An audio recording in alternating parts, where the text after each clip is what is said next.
This past weekend, Mary and I took a combined 19 minutes off of our personal best marathon times, which sounds unbelievable until we dig into the carefully planned changes we made to our training and lives to make this a reality. After underperforming in our eyes at the New York City and Boston Marathon, the 8 changes we made were so simple, and the best news is you can implement them as well. So before we jump in to all of the tips and things that we changed that we think made the big difference to run huge PBs, we want to tell you about an exciting opportunity to win some SOAR race kit. Yeah, it's our PB kit, it's our favourite kit out there. We love working with SOAR and they've sponsored this series of videos, and you could win yourself a marathon race day kit from SOAR. Yeah, and it's really easy actually. All you've got to do is you've got to be subscribed to this YouTube channel, you've got to follow SOAR on Instagram, I'll put the link down here, and the third thing you've got to do, I'll tell you at the end of this video. Right, let's get into all of the things that we changed, because I really think that this could help a lot of people, because it certainly helped us. And we're going on a tour of Chicago. Oh yeah.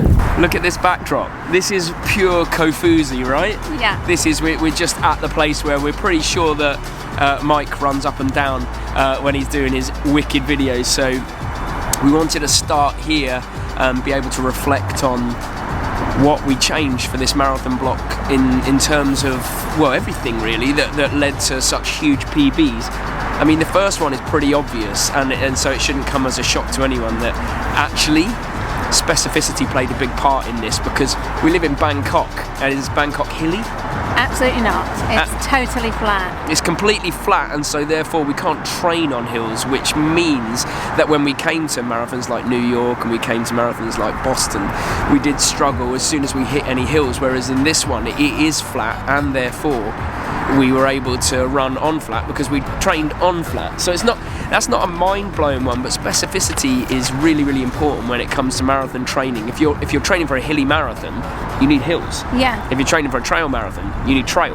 If you're training for a flat marathon, we kept it flat. Yeah, and as I was running in Chicago on the long flats, I could replay my training runs in my head, and that was really good, just to get in the zone, and my body knew exactly what it was dealing with. But the second thing is, and this is much more of a kind of definitive change that we made for the better, and we took out on Tuesdays, we would primarily do interval sessions that were based around our marathon pace. And what we felt was when we hit Boston and when we hit New York, we didn't really feel like we'd done the fast work that made marathon pace feel slow.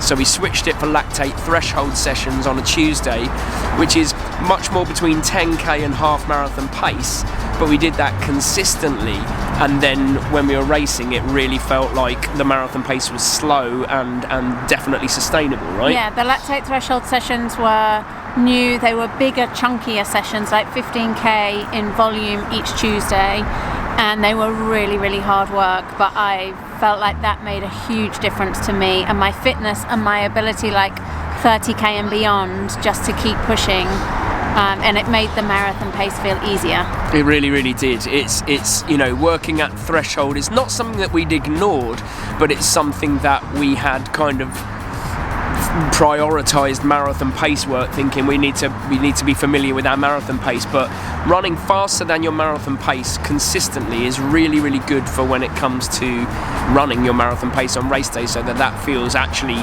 slow, and that's where the big benefit came. And the third change was that we still wanted to run marathon specific efforts. Yeah, I needed to practice my new marathon pace. And when you live in Thailand like we do, it's actually pretty hard to do marathon specific efforts within a long run, because your heart rate just spikes and doesn't come back down. Yeah.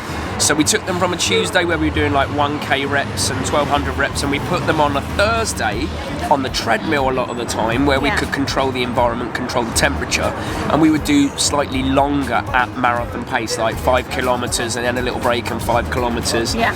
And that seemed to work well, because again, it doesn't stress the systems, but it allows you to run again the next day if you need to, or the next day. Yeah, and I felt like it was pretty good mental preparation for running a longer distance at that pace. Yeah, so we were getting the best of both worlds that were so different from the last training block. We were getting the lactate threshold work, we were getting longer marathon efforts, and we were able to do both. And then the fourth change I made, not necessarily Mary, was that I got rid of a run on a Wednesday. I used to run Tuesday, Wednesday, Thursday, and actually supplemented it with cycling and did a bit of cycling at the weekend as well. Yeah. So actually, in this block, I actually ran less than I have done for a long, long time and got a 9-minute PB. So it just goes to show that it really is quality over quantity a lot of the time when it comes to your training. It's just getting the pieces in the right places, which I felt like we really have done this time. Yeah. And then the question I get asked a lot is if I could pinpoint like one particular thing that has seen such a dramatic drop in personal best times, what would it be? And I don't know if I can answer that exactly, but I would say one of the things that I would definitely not change and we're keeping in is the double down on strength and mobility work. So at the start of this block, because I was having so much pain in my legs a lot, I really invested. Like, I went to get tested, I got 3D run analysis, I went to a physio that was recommended. I really threw kind of everything at this, can I solve this aching leg problem? Because that wasn't, I could train through it, but it wasn't that. It was like I wanted to be consistent in this block, and at the end of many of the blocks I've ended up on the elliptical trainer, and that hasn't really worked for me because that's not running. Yeah. So you were in pain daily. Yeah. So I got it sorted. You know, I invested in doing mobility. Every morning I get up at 6 and I do like 15-20 minutes of mobility work. Yeah, you've been so consistent with that. Yeah, and then we did a lot more strength work in the gym, strength work at home. Like, we really, really focused on it this time. And I honestly think the mobility stuff in particular has made such a huge difference to my quality of life, not only quality of running. Yeah. So that means that's something I'm definitely going to keep in there. Yeah, and although I didn't have the pain that you have, I think the mobility has been superb for my recovery and what I've been able to achieve in the block. Yeah. And then another thing is we kind of reverse engineered our final block, whereas usually we would build towards our longest run 3 weeks out before the marathon. Yeah. We actually put the biggest week with the longest run in it the week after the recovery week, with 6 weeks to go, when we were a bit fresher and we could absorb that volume a little bit better. I actually think that was major. Yeah. Like, doing the longest run 6 weeks out when we were feeling fresher rather than building towards this big long run, then the other 2 big long runs didn't feel so big because they weren't they felt achievable. We weren't building towards something always looming, like in 3 weeks time we're going to be running 35k. It was like straight off the bat, after a recovery week, do the long run, and then the next couple of weeks it was slightly less of a distance. And I think you're right. I mean, we'd observed some things that I'd seen from people that I coach and from ourselves, like when we performed the best was when we had the biggest volume a little bit further out than the race. Yeah, it was quite interesting. You dug down into the data from great performances and you were like, I think 6 weeks out, yeah, let's try it. And I mean, the proof is in the times, I guess. It was an experiment that paid off. So again, you know, quite a fundamental shift in our thinking, but it worked. Last day, we're actually heading home today, so we ran out of time to film everything yesterday, so we're wearing our nice finishers jackets just to really push the point. But the last couple of points are probably probably both the most important, would you say? Definitely this one. Yeah, so the first one is that we really researched and we doubled down on our carb loading strategy in terms of not just in the race, because we feel like we've got that reasonably dialed in, but what we did beforehand. Like, what was your strategy in the days in the lead up to the race? So we really looked into carb loading, and I think this is where we fell down in the past. I realised that I had to eat, for a 3-day carb load, I needed 8 grams of carbs for every kilo of my body weight.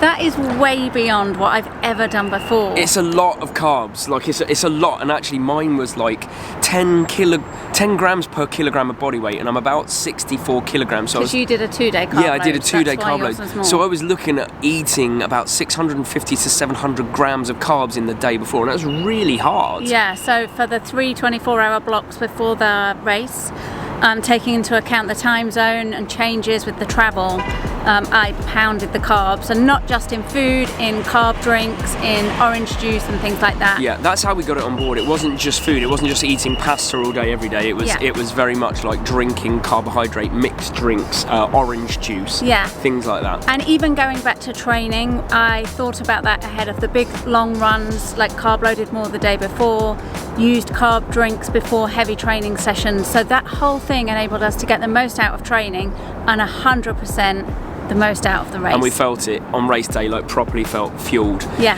The last point we're going to do at the airport before we fly home, and then we're going to tell you how you can enter this SOAR competition. But we've got to get a taxi. Let's go. And the final thing that we decided upon on the start of the whole training process was that we needed to make sure that we found the joy within the process, that it didn't just become all about performing on the day, that it was about joy in the lead up but also joy in the race. Like, did you find the race joyful? Absolutely. You can tell from my race video I smiled the whole way through, and I think that was really key. Like, after a couple of not amazing in-race experiences, I guess, is that fair to say? Yeah, you'd still run PBs, but it was painful. Marathons are painful, but you'd still run PBs, but it wasn't that kind of flow state. There wasn't that sense of joy. We just wanted. I was standing on the start line, just saying to myself, reminding myself, just enjoy this, look around, like take it in. You know. Yeah. I think that was a really important part of the race, but an important part of the whole journey, like enjoying the track sessions, enjoying like the differences in sessions that we had. Yeah, that was the ultimate goal. Well, we just got a glass of water, sorry, like that, they just appeared in our hands probably because I've cut it together. Yeah, enjoying the process was the main aim, and we definitely did that. Like, we were both starting from a low point coming into this and kind of nervous about the whole process and block, so focusing on having fun, enjoying the ice cream, it all worked. And now we're about to fly home to Thailand, ready to work again. And when we get home, we're going to tell you what you need to do to enter this competition to win the SOAR running kit. And trust me, it is 100% worth it. It is the best kit out there. PB kit. And boom, just like that, back on the other side of the world in Thailand after about 30 hours of traveling. So I'm going to be honest with you, I'm cooked. You want to know how to enter the competition? It's easy. As I say, you have to subscribe to this channel, you have to follow SOAR Running on Instagram, and then comment on this video, I'm in. It's as simple as that. 3 things and you could be winning yourselves some expensive and high quality running gear. I mean, what's not to like? It's a win-win for everyone. Now, if you'll excuse me, I'm gonna go to sleep because I am absolutely broken. But here's planning, maybe the next marathon to run even faster. Who knows? See you next week.